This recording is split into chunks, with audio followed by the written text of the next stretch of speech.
We have here my 2003 VR-X Magna, and I wanted to install a car stereo system, which I've just been doing, but rather than going for a traditional head unit, I've opted to use a much more interesting device. This here is an Apple iPad. I've created a mounting system so I can sit in my dash,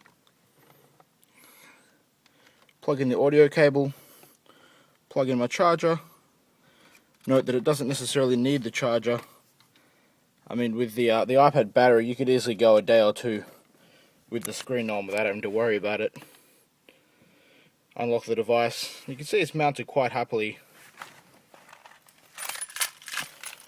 If I just turn on the car, the amplifiers will kick in. You can start up the iPod app.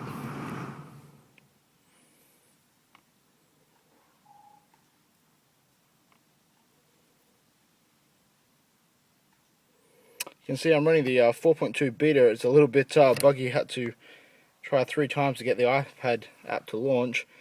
We'll just select the playlist, select the song, and off it starts. You can see we've got some album art. The album art looks great. The interface is actually pretty good for a car. The hardest part is probably when you're driving. It's a little bit fiddly with the touch interface. There's not a lot of margin for error in where you're hitting, and that can be a problem. We've got a few other applications that work fantastically. The first and foremost is the TomTom application. Now, because this is an iPhone application, this actually works extremely well because it's zoomed in. The pixels are all doubled, so all of the buttons are bigger. So this is by far the much easier application to use than any of the other ones. So you can see here the relative size is much bigger. As I said, if we zoom it out, you can see why. On an iPhone, it would be that big. On the iPad, we've got it this big. So in some ways, I hope that TomTom don't make this a universal iPad application, and so it retains this ease of use. We can enter an address.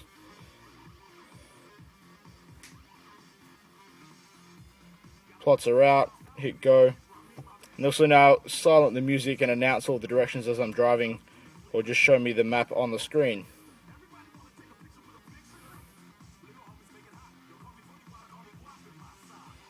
There we go. You can also play music videos. Obviously we should not be doing this while driving, but it is great.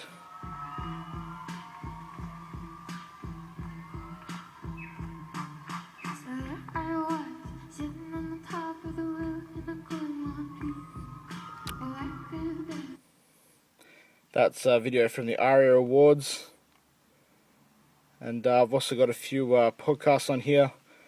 I love to show people the Mighty Car Mod Season 1 finale. If you haven't seen this, it's a riot.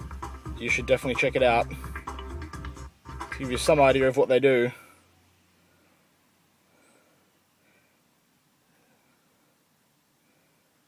If that doesn't give you a glimpse of how hilarious this is going to be, you should definitely check that one out.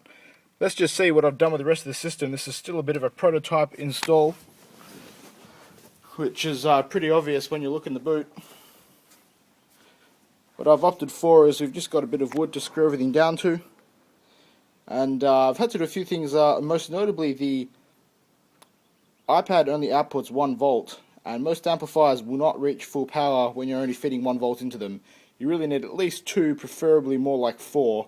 And so I've purchased, this is actually quite an old school device. It's a Phoenix Gold PLD1 line driver, and this is essentially a preamplifier. So this takes in the iPad output, which is about 0.9 volts maximum, and gives us up to about 4 volts, which we then run into these 2 amplifiers. The silver amplifier at the back is an Eclipse item. That's running the subwoofers, and we've got a JBL item. Thanks to Chris for giving me that one, and that powers my front speakers. The system that we put together for mounting the iPad is actually quite simple. My housemate Shane was kind enough to loan me this iPad case, which he purchased with his iPad originally, and we've quite literally just used double-sided tape to attach it to my dashboard, and it's actually very sturdy. It's got a little bit of play in it, but it's not very much. And once you stick the iPad in, you just really just have to push it in, just tap down the corners, and then to get it out, you hold in one corner, pull, hold in the other corner, and then it pulls out, and you can store it wherever you want to store it. haven't. It doesn't really fly out around corners. I have tried to sort of get it to come out.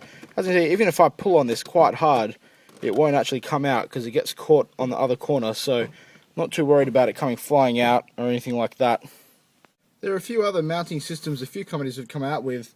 Particularly noticed the one that looks like it might actually be good is made by Scosh, but they haven't actually released that one to buy yet.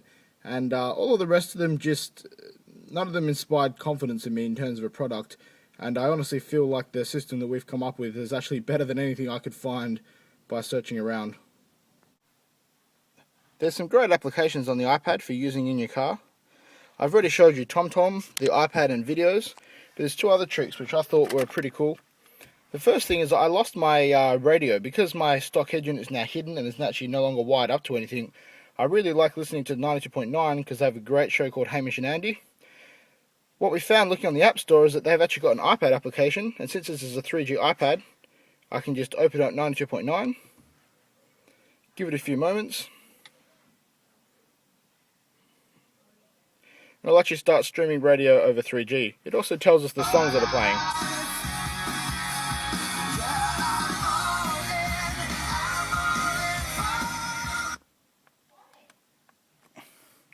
So this works really well. Unfortunately, as iPad 4.2 with multitasking still in beta, when I close the radio up, the radio stops playing, so I can't go back to using TomTom. Hopefully once 4.2 comes out public, they'll update the application so that works better. Another app which is fantastic is called Trapster. If we open up Trapster, this is a great application that uses Google Maps, and it shows you nearby traffic hazards that you might need to be aware of, such as red light cameras, school zones, speed cameras, and roadworks. You can also report a trap, so if we were driving along and found that we needed to report something, we can press report, and we can advise other users of Trapster that they may need to be aware of a road hazard on the road. I hope that inspires everyone else to put iPads in their own cars, because honestly, it's a great application.